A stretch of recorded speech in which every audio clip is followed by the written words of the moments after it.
بسم الله الرحمن الرحیم. جی دا ویډیو تاسو د نصاب خټک خبرې کوم. تاسو ګورئ چې کوم دی نو نصاب خټک آفیشیل پیج دا وګورئ چې کوم دی نو ټول خلک بېروزګاره دي، مهنګایي ده، اړو ته خلک په قطارونو کې ولاړ دي. اخر سیاستدانان چې کوم دی یو په یو باندې وراړئ، بل په بل باندې وراړئ، نو د دې به مستقل حل سوي او یو چې کوم دی احتجاج کوي، بلې پارټۍ والا هم احتجاج کوي، نو کوټې وایي چې کوم دی نو هغه ډکې دي. نو اخر عوام چېرته لاړ شي، چاته فریاد وکړي. عوام ته هم پکار دي چې دې خلاف راووځي، بھرپور احتجاج وکړي او چې کوم دی نو دا ظلم روان دی.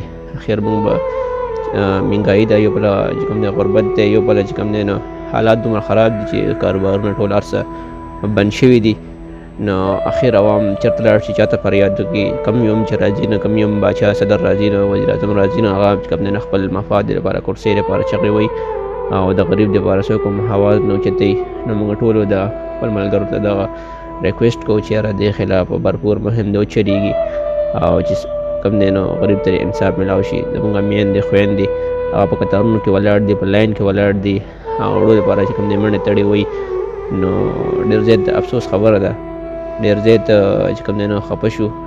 الله دې پاک دې موږ په دې عمل باندې خپل رحم فضل وکړي او ډېره مننه. السلام علیکم.